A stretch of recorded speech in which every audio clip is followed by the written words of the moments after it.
बिस्मिल्लाहिर्रहमानिर्रहीम। Welcome to my YouTube channel. आज के इस वीडियो में हम डिस्कस करेंगे क्लास 10 के चैप्टर 1 क्वाड्रेटिक इक्वेशन का एक्सरसाइज 1.1 के बारे में। ठीक है, लेकिन उससे पहले थोड़ा सा क्वाड्रेटिक इक्वेशंस के बारे में पढ़ते हैं कि क्वाड्रेटिक इक्वेशंस क्या होते हैं। ठीक है, तो ऐसे इक्वेशंस जिसमें highest power of the variable 2 आ जाए तो इस किस्म के इक्वेशन को हम कहते हैं क्वाड्रेटिक इक्वेशंस। ठीक है, that type of equations in which the highest power of the variable is 2 is called quadratic equations। ठीक है, यानी ऐसे इक्वेशन जिसमें highest power of the variable क्या आ जाए, 2 आ जाए, तो ऐसे इक्वेशन को कहते हैं क्वाड्रेटिक इक्वेशन। अगर यहाँ हम देखें तो यहाँ पे highest power of the variable क्या है, वो 2 है। ठीक है, तो यानी अब ये इक्वेशन क्या है, ये क्वाड्रेटिक इक्वेशन है। अगर हम इस तरह का कोई एग्जांपल दे दें, लेट्स सपोज मैं कह रहा हूँ x + 2 = 0। अब यहाँ पे highest power of the variable क्या है, वो 1 है, तो ऐसे इक्वेशन को हम कहते हैं लीनियर इक्वेशंस। ठीक है, और अगर इस किस्म का कोई आ जाए कि x³ + x² + 4 = 0, यानी highest power of the variable 3 आ जाए, तो फिर ऐसे इक्वेशंस को हम कहते हैं क्यूबिक इक्वेशंस। यानी यहाँ पे अब हमारे काम किसके साथ होगा, जिसमें highest power of the variable क्या आ जाए, 2 आ जाए, तो ऐसे इक्वेशन को हम क्या कहते हैं, ऐसे इक्वेशन को हम कहते हैं क्वाड्रेटिक इक्वेशंस। ठीक है, बात याद रहेगी। अब इसका जनरल फॉर्म हम किस तरह लिखते हैं, यानी ये इसका जनरल फॉर्म होगा ax² + bx + c = 0। This is the general form of the quadratic equation. ये क्वाड्रेटिक इक्वेशन का क्या है, जनरल फॉर्म है। यहाँ पे ये a, b और c जो है, ये हमारे पास क्या होते हैं, ये हमारे पास रियल नंबर्स होते हैं। ये a, b, c क्या होते हैं, ये रियल नंबर्स होते हैं। ठीक है, और इसमें a कभी 0 नहीं होगा। ठीक है, क्यों a 0 नहीं होगा, क्योंकि अगर हम a को 0 कर दे तो देखो 0 जब x² के साथ मल्टीप्लाई हो जाएगा तो x² टर्म खत्म हो जाएगा, सिर्फ ये x वाला रह जाएगा और c वाला, तो फिर ऑलरेडी ये यहाँ पे आ जाता है, लीनियर इक्वेशन पर बन जाता है। ठीक है, लेकिन यहाँ हमारा काम क्वाड्रेटिक इक्वेशन के साथ है, तो यहाँ पे कभी भी a 0 नहीं होगा। ठीक है, यह बात याद रहेगी। तो ये है क्वाड्रेटिक इक्वेशन का जनरल फॉर्म के, ये जनरल फॉर्म है। क्वाड्रेटिक इक्वेशन जिस भी फॉर्म में गिवन होना तो हमने उसको इस फॉर्म में ले आना है। ठीक है, लेट्स सपोज अगर मैं कहूँ कि मेरे पास एक इक्वेशन है जो इस फॉर्म में गिवन है कि x × x + 1 = 4। एक्सरसाइज में बहुत से क्वेश्चंस ऐसे हैं जो इस तरह के फॉर्म्स में गिवन होते हैं, यानी जो जनरल फॉर्म में नहीं होते, तो फिर स्टूडेंट्स के लिए उसे सॉल्व करना मुश्किल हो जाता है, क्योंकि वो समझते ही नहीं है कि इस पे हम किस तरह का और कौन सा फार्मूला अप्लाई करें। ठीक है, तो इसके लिए पहले हमने क्या करना है, इसके लिए हमने पहले इसको इस जनरल फॉर्म में कन्वर्ट करना है। लाजमी बात है, इक्वेशन को हम किसी भी मेथड से, यानी अगर हम फैक्टराइजेशन से सॉल्व करना चाहे या कंप्लीटिंग द स्क्वायर से करना चाहे या क्वाड्रेटिक फार्मूला से सॉल्व करना चाहे इक्वेशन को, क्वाड्रेटिक इक्वेशन को, तो उसके लिए फर्स्ट लाजमी है कि आप उसको जनरल फॉर्म में कन्वर्ट करें। ठीक है, यानी अब यहाँ इनको मल्टीप्लाई कर दिया जाता है x² + x = 4। अब ये 4 यहाँ शिफ्ट करो तो ये हो जाता है x² + x - 4 = 0।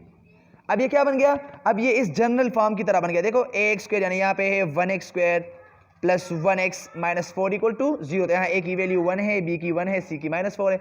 अब ये क्या आ गया, अब ये इसके जनरल फॉर्म में कन्वर्ट हो गया। ठीक है, तो इक्वेशन किसी भी फॉर्म में गिवन हो उसको हमने पहले जनरल फॉर्म में कन्वर्ट कर देना है, ये बात लाजमी याद रखें। ठीक है, एक्सरसाइज को सॉल्व करने के लिए आपके पास ये आपके साथ एक हथियार की तरह है कि आपने पहले हर इक्वेशन को इसके जनरल फॉर्म में कन्वर्ट करना है। जब जनरल फॉर्म में ये कन्वर्ट हो जाए तो फिर लाजमी बात है, आसान बन जाता है, फिर तो ऑलरेडी हम मेथड सीख जाएंगे, तो फिर उस वही मेथड से हम इसको सॉल्व करेंगे। यानी इस किस्म के भी इक्वेशन क्या होना चाहता है कि x² = x + 3।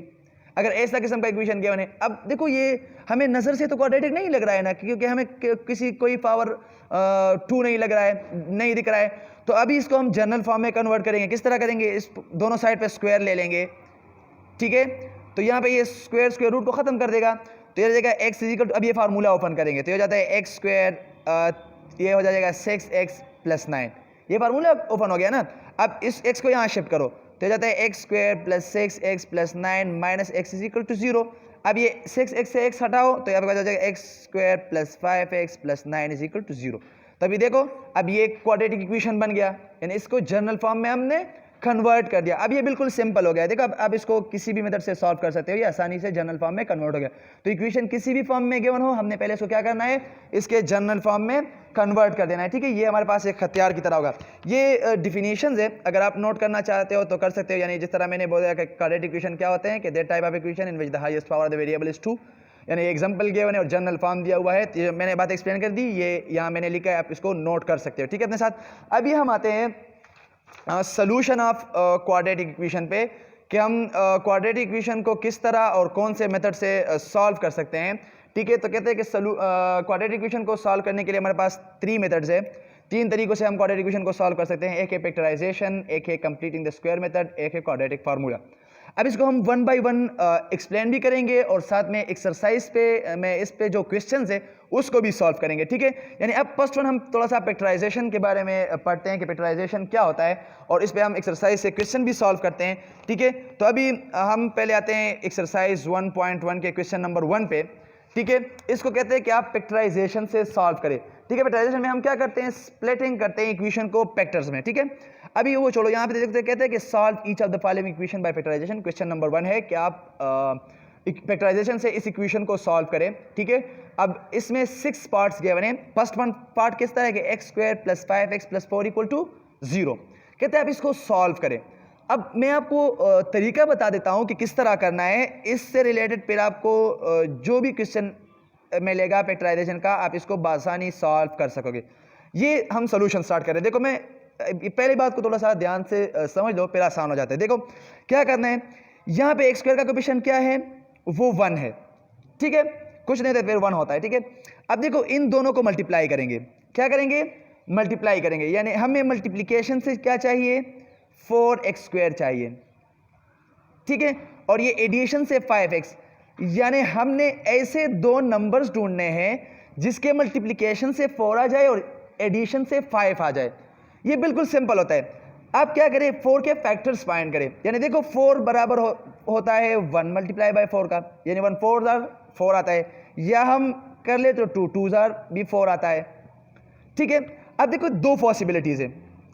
अब 1 4 से भी 4 आता है, 2 2 से भी 4 आता है, लेकिन साथ में शर्त यह है कि उसके एडिशन से 5x भी आना चाहिए, ये हमने लिखा है साथ में। अब देखो 2 को अगर हम 2 से मल्टीप्लाई करें तो 4 आता है, मतलब फर्स्ट कंडीशन सेटिस्फाई हो रहा है। अब दूसरे को देखो, 2 को 2 के साथ ऐड करो तो क्या आता है, 5 तो नहीं आता है ना, या 2 से 2 को माइनस करो, कुछ भी करो, लेकिन 2 से 5 नहीं आता है। तो अब ये वाला पॉसिबिलिटी तो खत्म हो गई, ये वाली पॉसिबिलिटी रह गई 1 और 4। अब देखो 1 और 4 को मल्टीप्लाई करो तो 4 आता है, फर्स्ट कंडीशन सेटिस्फाई हो रहा है। अब 1 और 4 को ऐड करो तो 5 आता है, मतलब ये 1 और 4 हमारे ऐसे दो नंबर्स हैं, 1 और 4, जिसके एडिशन से 4 आता है और जिसके एडिशन से 5 आता है और मल्टीप्लिकेशन से क्या आता है, 5 आता है। यानी अगर देखो हम इसको करें x और इसको करें 4x तो इससे क्या आ जाएगा, इससे आ जाएगा 5x, और अगर x और 4x को मल्टीप्लाई करें तो इससे आ जाएगा 4x स्क्वायर, यानी कंडीशन सेटिस्फाई हो रहा है, ठीक है। तो इसको हम यहाँ लिख देंगे, देखो ये x स्क्वायर अपनी जगह हम लिख देंगे, x स्क्वायर प्लस अपनी जगह आएगा। अब देखो ये 5x को मैं लिख दूंगा x प्लस 4x, यानी मैंने इसको स्प्लिट कर दिया, x प्लस 4x और ये प्लस 4 अपनी जगह इज इक्वल टू 0, यानी ये प्लस 4 मैंने यहाँ लिख दिया, ठीक है। यहाँ तक बात समझ में आ गई। बस इस फैक्टराइजेशन में सिर्फ यही स्टेप है कि हमने कौन सा वाला लेना है और किस तरीके से लेना है, वो मैंने आपको समझा दिया। अब देखो बस अब बात बिल्कुल सिंपल हो गई, 5 6 क्लास की बात है, यहाँ से कॉमन करेंगे और यहाँ से कॉमन करेंगे। अब देखो किसी को कॉमन नहीं आता है तो देखो एक्स स्क्वायर हम x मल्टीप्लाई बाय x लिख सकते हैं और ये प्लस x है, देखो ये 4x अपनी जगह प्लस 4, मैं बिल्कुल सिंपल मेथड से कर रहा हूँ। अब देखो यहाँ पे x है, यहाँ पे x डॉट x है, यहाँ से हम एक x कॉमन कर लेंगे तो ये जाएगा x प्लस 1, ये यहाँ से 4 कॉमन कर ले तो जाएगा x plus 1 is equal to 0। अब देखो x प्लस 1 पेड़ कॉमन है तो मिलेगा x plus 1 into x plus 4 is equal to 0, ठीक है, ठीक है। जब हमने यहाँ कॉमन ले लिया तो आ गया x plus 1 into x plus 4 is equal to 0। अब मैं इसको इस तरह लिख सकता हूँ कि x प्लस 1 इक्वल टू 0 और दूसरा मैं लिख सकता हूँ x प्लस 4 इक्वल टू 0।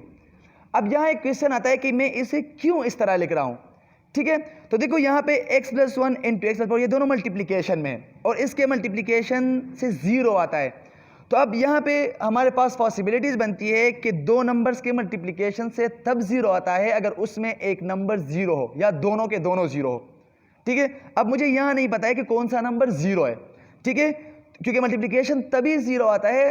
अब ये ऑलरेडी पॉसिबल बात है कि इसमें से कोई एक नंबर 0 हो या दोनों नंबर 0 हो, बाकी किसी नंबर से 0 के मल्टीप्लिकेशन से नहीं आता। तो यहाँ मैंने लिख दिया कि या x प्लस 1 0 के बराबर है या x प्लस 4 0 के बराबर है या दोनों 0 के बराबर है, तब इसके मल्टीप्लिकेशन से क्या रहा है, 0 आ रहा है। तो ये पॉसिबिलिटी हम इसलिए लिखते हैं, ठीक है। अब यहाँ पे ये 1 उस साइड शिफ्ट करते हैं, आपके पास आ जाएगा x इज इक्वल टू -1, यहाँ पे आ जाएगा x इज इक्वल टू -4, ठीक है। बस अभी हमारे पास सोल्यूशन सेट बन गया। देखो सोल्यूशन सेट क्या बन गया, ये हमारे पास बन गया -4 कामा -1। This is the solution set. ठीक है, हमने क्या फाइंड कर दिया? सोल्यूशन सेट फाइंड कर दिया। अब एक और क्वेश्चन यहाँ अराइज होता है कि हम ये क्वाड्रेटिक इक्वेशन के रूट क्यों फाइंड करते हैं, जरूरत क्या है इसके फाइंड करने की। ठीक है, ये बिल्कुल एक इंपॉर्टेंट क्वेश्चन है, कहीं भी आपसे पूछा जा सकता है कि हम क्वाड्रेटिक इक्वेशन को क्यों सॉल्व करते हैं, या जो हमने ये रूट फाइंड कर लिए इसका मतलब क्या है, ये हमने किस मकसद के लिए सॉल्व किए हैं। तो देखो, क्वाड्रेटिक इक्वेशंस के जो रूट हम सॉल्व करते हैं ना, ये हम इसलिए सॉल्व करते हैं कि इस इक्वेशन का अगर हम ग्राफ प्लॉट करें ना प्लेन में यानी 2D में, तो ये हमें एक्स एक्सिस पे वो दो पॉइंट्स देते हैं जो इक्वेशन वहां पे टच होता है। यानी इक्वेशन जिन दो पॉइंट्स पे एक्स एक्सिस के साथ टच होता है, ये हमें वो दो पॉइंट देता है। यानी अब अगर हम इस इक्वेशन को 2D में प्लॉट करें ना, तो ये एक्स एक्सिस को इन दो पॉइंट्स पे टच करेगा, -4 और -1 पे। ये बात याद रहेगी कि क्वाड्रेटिक यानी किसी भी किस्म का इक्वेशन, मैं सिर्फ क्वाड्रेटिक की बात नहीं कर रहा हूं, कोई भी इक्वेशन हो, इसका रूट फाइंड करने का मतलब या मकसद ही यही होता है कि हम फाइंड करें कि ये एक्स एक्सिस को कौन से और कहां पॉइंट, कौन सा ऐसा पॉइंट है जिस पे टच कर रहा है एक्स एक्सिस को। ठीक है, तो ये बात याद रखना है, ये बिल्कुल इंपॉर्टेंट बात है। अभी एक और एग्जांपल एक्सरसाइज से रिलेटेड एक क्वेश्चन है 6 नंबर। अब देखो, ये अगर हम देखें, यही वही फैक्टराइजेशन में है, 6 नंबर पार्ट है। क्वेश्चन नंबर 1 का पार्ट नंबर 6 हम कर रहे हैं, बाकी जो पार्ट्स है वो बिल्कुल सिंपल जो मैंने सॉल्व कर दिया इसी की तरह है। अभी अगर यहाँ हम देखें तो ये इक्वेशन जो है ये क्वाड्रेटिक इक्वेशन की फॉर्म, जनरल फॉर्म की तरह नहीं है। तो पहले हमने इसको जनरल फॉर्म में कन्वर्ट कर देना है। किस तरह कर देना है? मैंने कहा था हम इसको सॉल्व करेंगे। फर्स्ट देखो, x को 3x के साथ मल्टीप्लाई करो तो आ जाता है 3x²। ठीक है, फिर x को -5 के साथ मल्टीप्लाई करो तो आपके पास आ जाता है -5x।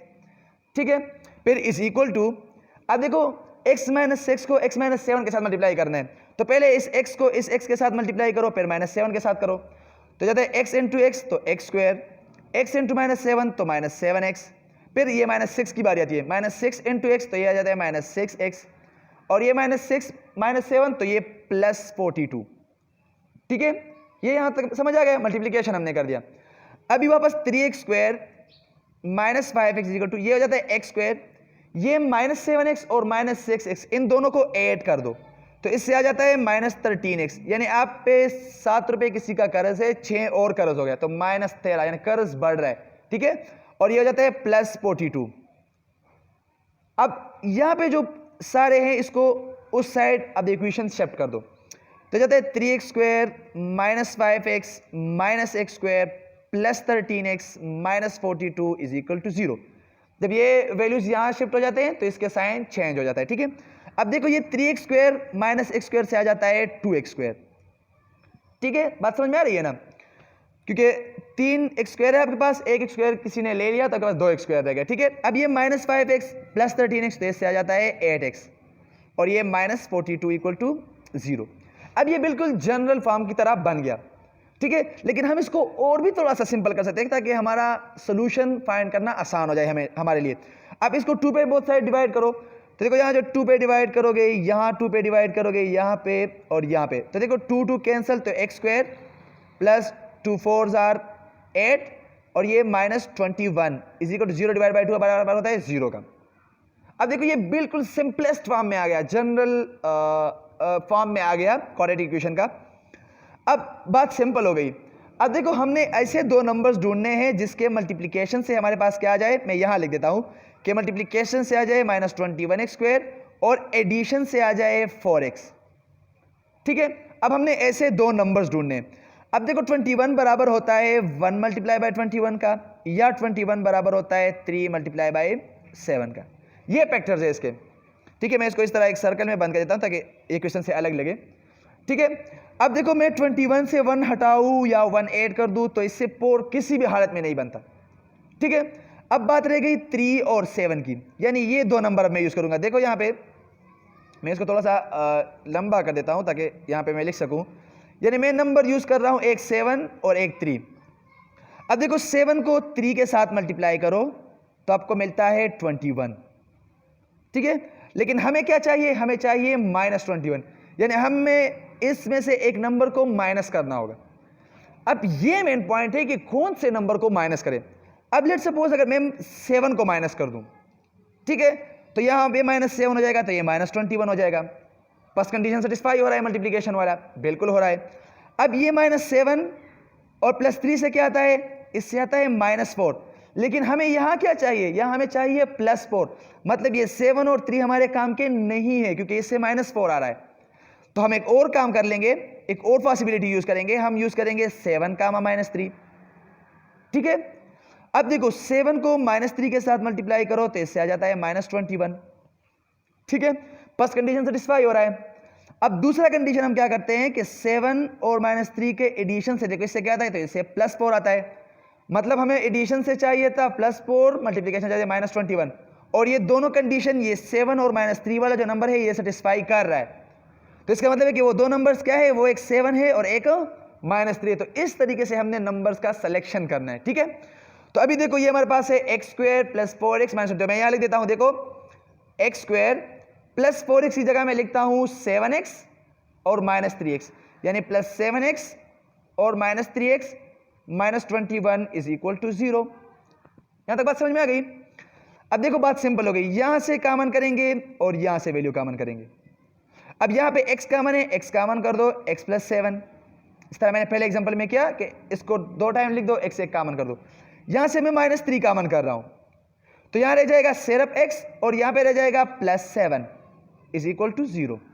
कि -21 को -3 पे डिवाइड करो तो माइनस माइनस कैंसिल, 21/3 7 के बराबर होता है, तो प्लस आ जाता है। ठीक है, +7।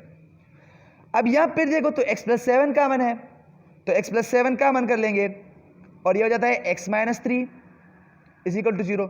तो वही सेम कंडीशन है कि ये दोनों नंबर के मल्टीप्लिकेशन से 0 आता है। इसका मतलब है ये नंबर या 0 है या ये नंबर 0 है, या दोनों 0 हो सकते हैं। तो इन दोनों को हम 0 के बराबर पुट करेंगे कि x + 7 = 0 और यहाँ लिख देंगे x - 3 = 0। यहाँ ये 7 उस साइड पे शिफ्ट करेंगे तो जाते हैं x = -7, यहाँ 3 शिफ्ट करो तो x = 3 आ जाता है। अब इसका सोल्यूशन सेट क्या हो जाएगा, वो हो जाएगा -7, 3। So this is the solution set of this equation. ठीक है, ये हमने इसके रूट्स फाइंड कर लिए। मतलब अगर हमें अब इस इक्वेशन को प्राप्त करूं ना 2D में, तो ये x एक्सिस को इन 2 पॉइंट्स पे टच करेगा। ठीक है, ये मतलब होता है। ठीक है, पिक्चराइजेशन का समझ में आ गया। अभी हम करते हैं second number, completing the square method. कि कंप्लीटिंग द स्क्वायर मेथड हमें क्या कहता है, इसके रूल्स है कुछ, वो अंडरस्टैंड कर लो, किसी भी किस्म का क्वेश्चन आपके लिए आसान हो जाता है। फर्स्ट वन हमने क्या करना है, वो तो ऑलरेडी मैंने कहा था कि हर मेथड में करना है। फर्स्ट इसको स्टैंडर्ड फॉर्म में कन्वर्ट कर देना है। क्या करना है, स्टैंडर्ड फॉर्म में इसको कन्वर्ट कर देना है। इक्वेशन जिस भी फॉर्म में गिवन हो उसको हमने पहले क्या करना है, स्टैंडर्ड यानी जनरल फॉर्म, स्टैंडर्ड या मेरा मतलब इसे जनरल फॉर्म, कि इसके जनरल फॉर्म में इसको कन्वर्ट कर देना है। ax² + bx + c = 0, इस फॉर्म में फर्स्ट इक्वेशन को लाना है। फिर क्या करना है, जो कांस्टेंट टर्म है यानी जो c है उसको शिफ्ट करेंगे, यानी इक्वेशन के दूसरे साइड पे हम इसको शिफ्ट करेंगे। यानी मैं आपको समझा देता हूं कि इक्वेशन किसी भी फॉर्म में गिवन है तो मैंने कहा पहले हम इसको इस फॉर्म में कन्वर्ट करेंगे कि ax² + bx + c = 0। पहले इक्वेशन को इस फॉर्म में कन्वर्ट करना है। दूसरा स्टेप क्या करना है, यहां पे जो ये कांस्टेंट टर्म होता है ना, इसको उस साइड पे शिफ्ट करना होता है। तो दूसरे स्टेप में क्या हो जाता है, ये इस तरह बन जाता है ax² + bx = -c। ठीक है, दूसरा स्टेप समझ में आ गया। दूसरा स्टेप इस तरह कांस्टेंट को शिफ्ट करना है। अच्छा, अब तीसरा स्टेप क्या करना है, जो कोएफिशिएंट ऑफ x² है इसको बोथ साइड डिवाइड करना है, यानी इक्वेशन को both side coefficient of x² पे डिवाइड करना है। ठीक है, यानी divide both side of the equation by coefficient of x², यानी x² का जो कोएफिशिएंट होता है, यानी यहां पे a है तो इक्वेशन को बोथ साइड a पे डिवाइड करो, यानी यहां पे इस तरह पे हो जाएगा x² + b/ax = -c/a। ये थर्ड स्टेप में हो जाएगा। ठीक है, अब चौथा स्टेप यहां पे हमने क्या करना है, यहां पे जो एक कोएफिशिएंट ऑफ x है इसको 2 पे डिवाइड करो, यानी हाफ कर दो और स्क्वायर ले लो, और फिर क्या करो, ऐड करो both side of the equation पे, यानी इक्वेशन के बोथ साइड फिर इस टर्म को ऐड कर दो। तो जब हम इक्वेशन को बोथ साइड इसको ऐड करें तो इस तरह बन जाता है कि x² + b/ax + b/2a² = -c/a b + b/2a², यानी ये इस किस्म का बन जाता है। ठीक है, फिर यहाँ पे फार्मूला बन जाता है, सॉरी यहाँ पे हाँ फार्मूला बन जाते हैं, स्क्वायर कर लेते हैं और यहाँ पे हम इसको सिंप्लीफाई करते हैं, इस तरह हमारे पास क्या आ जाता है, सोल्यूशन आ जाता है। तो ये इसका कंप्लीट मेथड है जो हमने करना है। तो अभी एक्सरसाइज में जो इस पे क्वेश्चन नंबर 2 है वो सॉल्व करते हैं, तो इससे आपको आसान हो जाएगा कि किस तरह हमने करना है। ठीक है, कहते हैं कि solve each of the following equation by completing the square. कहते हैं ये जो आपके पास एक्सरसाइज में क्वेश्चन नंबर 2 में आप देखोगे तो 6 पार्ट्स गिवन है क्वेश्चन नंबर 2 में। कहते हैं इसको कंप्लीटिंग द स्क्वायर मेथड से सॉल्व करें। इससे मैंने फर्स्ट नंबर क्वेश्चन उठा लिया है, first part, x square plus 6x minus 40 is equal to 0। अब हमने क्या करना है, मैंने कहा था पहले हमने इस 40 को यानी जो कांस्टेंट, अब देखो फर्स्ट तो हमने इसको जनरल फॉर्म में लिखना है। तो ये ऑलरेडी अगर आप देखो तो जनरल फॉर्म में है ax square plus bx plus c is equal to 0। अब दूसरा स्टेप में क्या करना था, इस कांस्टेंट को शिफ्ट करना था। तो हो जाता है x square plus 6x is equal to 40। एक काम हमने कर दिया। अब दूसरा काम हमने क्या करना था कि जो एक्स स्क्वायर का कोएफिशिएंट होता था यानी 1 है यहाँ पे, अब इक्वेशन को बोथ साइड 1 पे डिवाइड करो। तो 1 पे डिवाइड करने की जरूरत ही नहीं है क्योंकि ऑलरेडी 6 डिवाइड बाई 1 से भी 1 आता है और 40 डिवाइड बाई 1 से भी 40 आता है। तो 1 हो तो फिर डिवाइड करने की जरूरत नहीं है, 1 से अलावा कोई टर्म हो, 2 हो, 3 हो, कोई भी हो तो फिर डिवाइड करना है। ठीक है, 1 आप ना भी डिवाइड करो तो ठीक है क्योंकि जरूरत ही नहीं है। अब तीसरा स्टेप हमने क्या करना था, हमने कहा था कि जो x का कोएफिशिएंट है इसको 2 पे डिवाइड करो, स्क्वायर करो, तो इससे आ जाता है 3 स्क्वायर और 3 स्क्वायर बराबर होता है 9 का। तो हमने कहा था कि हम इसको क्या करेंगे, both side of the equation add करेंगे। तो यहाँ ऐड करो 9 बोथ साइड, तो ये जाता है x square plus 6x plus 9 is equal to 40 plus 9। दोनों साइड पे 9 को क्या कर दिया, ऐड कर दिया। अब देखो यहाँ पे, यहाँ मैं एक्स स्क्वायर को इस तरह लिख सकता हूँ ना, एक्स स्क्वायर ये प्लस, देखो ये 9 है, इसको मैं 3 स्क्वायर लिख सकता हूँ, बिल्कुल लिख सकता हूँ। अब देखो मैं फार्मूला बना रहा हूँ, यहाँ पे कंप्लीट स्क्वायर लाजमी बनेगा। किस तरह बनेगा, देखो एक्स स्क्वायर प्लस 3, तो यहाँ पे 2 यानी A square plus B square plus 2ab, इस तरह फार्मूला होता था ना। और यहाँ जाता है 40 प्लस 9 तो 49। अब देखो ये है A square plus B square, यानी ए की वैल्यू है और ये बी की वैल्यू है। ठीक है, A square plus B square plus 2ab। तो अगर आप इसको फिर से करोगे तो एक्स स्क्वायर प्लस 9 प्लस 6 वापस 11 है, लेकिन मैंने इसको वो कंप्लीट स्क्वायर बनाने के लिए इस तरह लिख दिया। तो देखो ये फार्मूला बन गया, A square plus B square plus 2ab बराबर होता है A plus B whole square का और इज इक्वल टू 49। यहाँ तक समझ में आ गया, ये हमने फार्मूले को बंद कर दिया। यहाँ आप वापस खोलोगे तो यही आएगा। ठीक है, अभी देखो मैं इस 49 को 7 स्क्वायर भी ले सकता हूँ, लेकिन यहाँ हम देखेंगे कि taking square root both side. यहाँ मैं पहले लेता हूँ कि x plus 3 whole square is equal to 49 square में लेता हूँ 7 स्क्वायर। ठीक है, अब बोथ साइड स्क्वायर रूट में लेता हूँ। ठीक है, तो ये खत्म हो जाएगा, यहाँ ये खत्म हो जाएगा, तो ये जाएगा x plus 3 is equal to plus minus 7। Under रूटिक वैल्यू को खत्म करने के लिए हम प्लस माइनस लगाते हैं। क्यों लगाते हैं, क्योंकि अगर हम प्लस 7 का वापस स्क्वायर ले ले तो भी 7 आता है, माइनस 7 का स्क्वायर ले ले तो भी प्लस 7 आता है। तो अंडर रूट की वैल्यू के साथ जो ये प्लस माइनस लगाते हैं तो इस वजह से लगाते हैं कि तुम 7 का स्क्वायर लोगे तो भी ये 7 आएगा और माइनस 7 का स्क्वायर लोगे तो भी, सॉरी यहाँ पे हाँ 49, तो ये 49 आता है। ठीक है, या मैं 7 का स्क्वायर लोगे तो 49 आएगा, माइनस 7 का स्क्वायर लोगे तो भी 49 आएगा। ठीक है, तो अब देखो ये आ जाता है x प्लस 3, एक बार 7 के बराबर है, दूसरे बार माइनस 7 के बराबर कर ले। ठीक है, तो 3 उस साइड शिफ्ट करें तो हो जाएगा x is equal to 7 minus 3 और ये हो जाएगा x is equal to minus 7 minus 3, तो हो जाएगा x इज इक्वल टू 4, यहाँ हो जाएगा x is equal to minus 10। तो इसको हम लिख देंगे solution set is equal to minus 10 comma 4। ये समझ में आ गया। ठीक है, हमने किस तरह करना है, तो यही मेथड है कि पहले कांस्टेंट को शिफ्ट करेंगे, फिर जो एक्स स्क्वायर का कोएफिशिएंट होता है उस पे बोथ साइड इक्वेशन को डिवाइड कर देते हैं। ठीक है, फिर जो कोएफिशिएंट आप बी हो एक्स होता है उसको हाफ कर दे और स्क्वायर दोनों साइड ऐड कर दे। ठीक है, अभी एक क्वेश्चन और करते हैं, उससे आपको और भी क्लियर हो जाएगा। ठीक है, ये कंप्लीटिंग स्क्वायर में पार्ट नंबर 6 में कर रहा हूँ। ठीक है, अभी अगर हम देखें तो ये इक्वेशन जो है ये जनरल फॉर्म में नहीं है, तो पहले हम इसको जनरल फॉर्म में कन्वर्ट करेंगे। किस तरह करेंगे, देखो x को x के साथ मल्टीप्लाई करेंगे तो आ जाएगा x स्क्वायर। ठीक है, फिर x को 3 यानी इस x को पहले x के साथ मल्टीप्लाई करना होता है, फिर x को 3 के साथ भी मल्टीप्लाई करना होता है। ठीक है, इस तरह करते हैं तो जाता है 3x, फिर ये -1 है, इसको x के साथ मल्टीप्लाई कर दिया जाएगा -x, और फिर ये -1 3 के साथ मल्टीप्लाई कर दिया जाता है -3।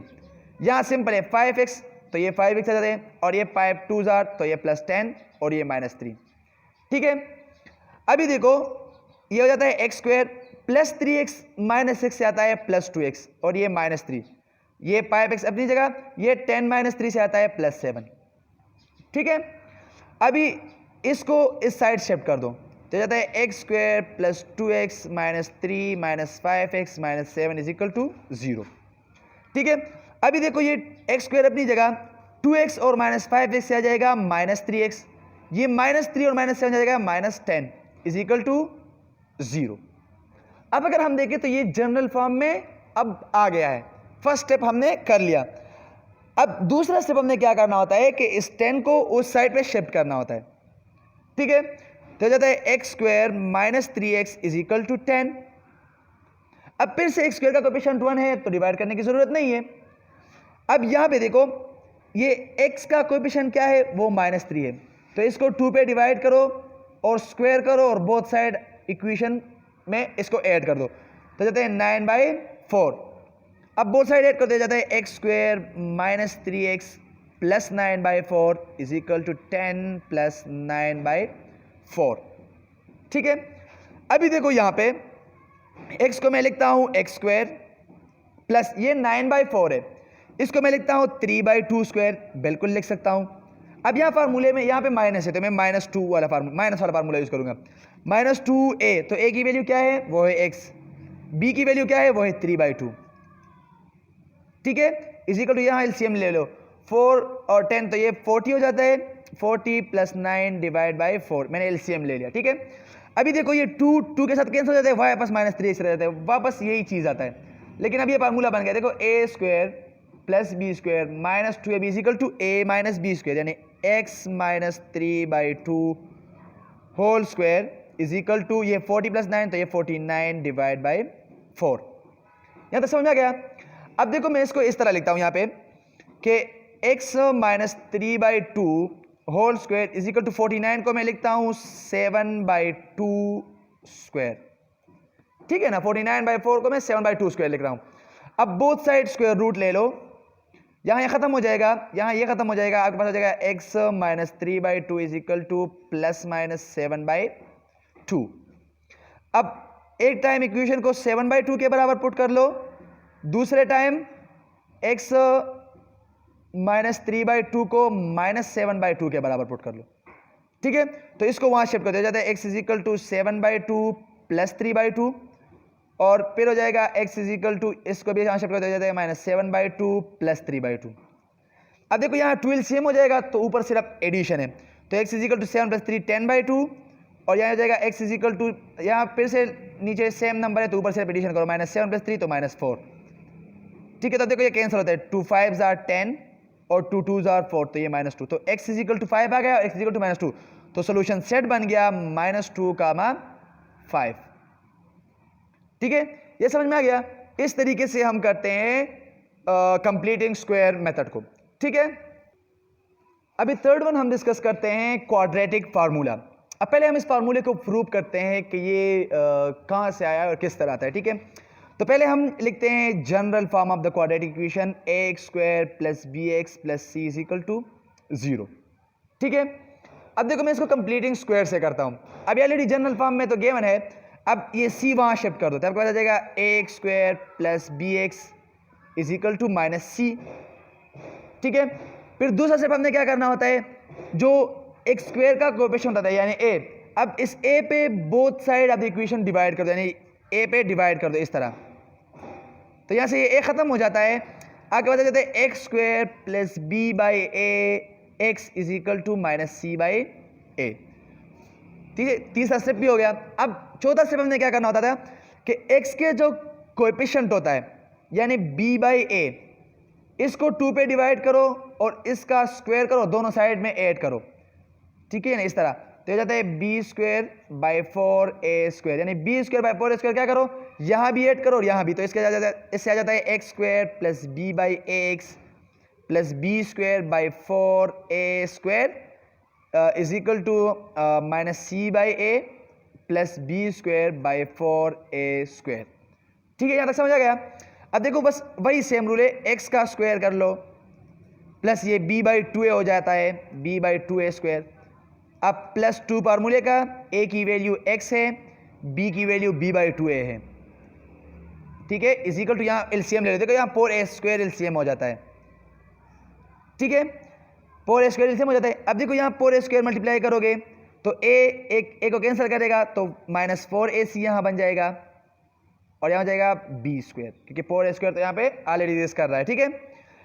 अब यहाँ देखो ये हमारे पास फार्मूला बन गया, a square plus b square plus 2ab, तो ये बराबर होता है a plus b whole square का, और यहाँ ये होता है, इसको थोड़ा सा तरतीब से लिखते हैं, b square minus 4ac divide by 4a square, ठीक है, यहाँ तक समझ आ गया। अब देखो मैंने बोथ साइड अंडर रूट लेना है, ले लिया अंडर रूट। अब ये आ गया x plus b/2a is equal to, ये हो जाता है plus minus b square minus 4ac under root, ऊपर भी अंडर रूट ले लो नीचे भी अंडर रूट, तो नीचे अंडर रूट ले लो तो 4a स्क्वायर का अंडर रूट 2a के बराबर होता है, ठीक है।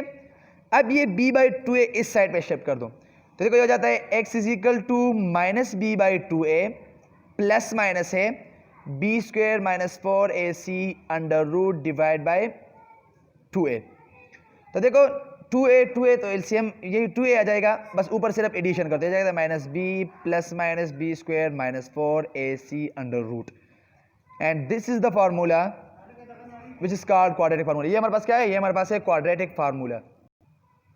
अभी देखो हम एक्सरसाइज से अभी क्वेश्चन करते हैं, क्वेश्चन नंबर 3 है एक्सरसाइज में कि solve each of the following equation by quadratic formula. अभी हमें क्वाड्रेटिक फार्मूला तो पता है कि क्या है कि x is equal to minus b plus minus b square minus 4ac under root divide by 2a, बस अब सिर्फ इस फार्मूले में पुटिंग करना है। आपके पास जो भी क्वाड्रेटिक इक्वेशन हो ना, फैक्टराइजेशन से नहीं होता या कंप्लीटिंग स्क्वायर से नहीं होता, तो क्वाड्रेटिक फार्मूला से लाजमी होगा, ठीक है। अब देखो यहाँ पे क्वेश्चन नंबर 3 में पार्ट नंबर 1 है कि x square minus 8x plus 15 is equal to 0। अब देखो ये जनरल फॉर्म की तरह है, यहाँ इसके लिए अपने साथ जनरल फॉर्म लिखोगे कि ax square plus bx plus c is equal to 0, तो आपको पता चल जाएगा कि a की वैल्यू क्या है, b की वैल्यू क्या है और c की वैल्यू क्या है। अभी देखो यहाँ पे x स्क्वायर के साथ 1 है, तो मतलब a की वैल्यू क्या है, 1 है, b की वैल्यू -8 है, माइनस काउंट करना है लाजमी, ठीक है, और c की वैल्यू क्या है 15 है, यानी a की वैल्यू 1 है, b की वैल्यू -8 है और c की वैल्यू क्या है 15 है, बस सबसे फार्मूले में पुटिंग करना है। देखो x is equal to minus फार्मूले का है और b की वैल्यू -8 है, तो माइनस 8 फिर प्लस माइनस b स्क्वायर है, यहाँ पे देखा करो, देखो b स्क्वायर दे जाता है -8 स्क्वायर -4, a की वैल्यू 1, c की वैल्यू 15, मल्टीप्लीकेशन करना है इनका, और अंडर रूट डिवाइड बाई है 2a, तो 2 मल्टीप्लाई बाई 1, ठीक है। अब देखो जैसे x is equal to minus minus plus, तो ये 8 प्लस माइनस 8 स्क्वायर से आता है 64 माइनस 4 और मल्टीप्लाई बाई 15, तो इससे आ जाता है 60 अंडर रूट डिवाइड बाई 2, तो जाता है x is equal to 8 plus minus 64 minus 60, जाता है 4 अंडर रूट डिवाइड बाई 2, तो जाता है x is equal to 8 plus minus 4 under root बराबर है 2 का, और ये डिवाइड बाई 2, तो देखो एक बार प्लस में लिख दो कि x is equal to 8 plus 2 divide by 2, और एक बार लिख दो x is equal to 8 minus 2 divide by 2, तो देखो x इज इक्वल टू ये हो जाता है 8 प्लस 2 10 डिवाइड बाई 2, और ये हो जाता है x is equal to 8 minus 2 तो 6 डिवाइड बाई 2, तो यहाँ ये कैंसिल हो जाएगा, इससे आ जाएगा 5, इससे आ जाएगा 3, तो सोल्यूशन सेट बन गया 3, 5। तो इस मेथड से हमने क्या करना है, क्वाड्रेटिक फार्मूला की मदद से इक्वेशन के रूट्स फाइंड करने हैं, ठीक है। अब इसी इक्वेशन में पार्ट नंबर 6 को अगर हम देखें, अब देखो ये हमारे पास जनरल फॉर्म में गिवन नहीं है, तो पहले हमने इसको जनरल फॉर्म में कन्वर्ट करना है। किस तरह करना है, देखो यहाँ जब नीचे इस तरह के नंबर्स गिवन होते हैं ना, तो आपको इसको ख़त्म करना होता है, तो इसको ख़त्म करने के लिए आपके पास आसान मेथड ये होता है कि आप इन नंबर्स का एलसीएम फाइंड करें, 3, 12 और 24 का जो एलसीएम आ जाता है वो बोथ साइड मल्टीप्लाई करें, तो आपके पास इक्वेशन सॉल्व हो जाती है। देखो 3 पे इसको करो, तब आ जाता है 1, 3, 4 12, और ये हो जाता है 3, 8, तो देखो अब 2 से करो तो ये 1, 2, 4, फिर से 2 से करो तो ये 1, 1 और 2, तो देखो 2 2 4, 4 2 8 एंड 3 24, ये इसका एलसीएम आ गया, 24 इसका एलसीएम है। तो आसान मेथड ये है कि इस इक्वेशन में बोथ साइड 24 मल्टीप्लाई करो, यानी 24 multiply by x square by 3 minus ये है 24 मल्टीप्लाई बाई एक्स बाई 12 और is equal to 1/24 multiply by 24। तो 24 के साथ कैंसिल हो जाएगा, यहाँ ये 2 रह जाएगा और यहाँ ये 8 रह जाएगा। तो हमारे पास आ जाएगा 8x² minus 2x is equal to 1। ठीक है, अब इस 1 को यहाँ शिफ्ट करो तो जाते हैं 8x² minus 2x minus 1 is equal to 0। अब ये हमारे पास क्या बन गया, अब ये general form of the quadratic equation बन गया। ठीक है, अभी देखो यहाँ पे a की वैल्यू क्या है, वो 8 है, b की वैल्यू -2 है और c की वैल्यू क्या है, वो -1 है। ठीक है, अभी हम अपने लिए क्वाड्रेटिक फार्मूला लिख देंगे कि x is equal to -b plus minus b square minus 4ac under root divide by 2a। अब इसमें सिर्फ पुटिंग करो, देखो x is equal to minus, तो अपने फार्मूले का ये b की वैल्यू -2 है, फिर प्लस माइनस b की वैल्यू फिर से -2 है तो -2 स्क्वायर माइनस 4, अब a की वैल्यू 8 है, c की वैल्यू -1 है, इसका अंडर रूट और डिवाइड बाई 2a, तो a की वैल्यू 8 है। ठीक है, अभी यहाँ देखो x इज इक्वल टू ये माइनस माइनस प्लस हो जाएगा तो +2। ठीक है, ये प्लस माइनस, अब देखो -2 का स्क्वायर बराबर होता है +4 का। अब देखो माइनस माइनस प्लस और 8 4 आर 32, तो ये +32 under root divide by 2 8 or 16। अब x is equal to 2 plus minus 32 plus 4 आ जाता है 36 अंडर रूट डिवाइड बाई 16। जाता है x is equal to 2 plus minus 36 under root बराबर होता है 6 का और डिवाइड बाई 16। तो अभी इसको एक बार 2 प्लस 6 डिवाइड बाई 16 लिख दो और एक बार 2 माइनस 6 डिवाइड बाई 16 लिख दो, x इज इक्वल टू, ठीक है, जैसे x इज इक्वल टू 8/16, यहाँ हो जाता है x इज इक्वल टू -4/16। देखो ये जाता है 1/2 और यहाँ हो जाता है 1 और इधर हो जाता है 4, तो x की वैल्यू आ गई 1/2 और -4, तो सोल्यूशन सेट आ गया -1/4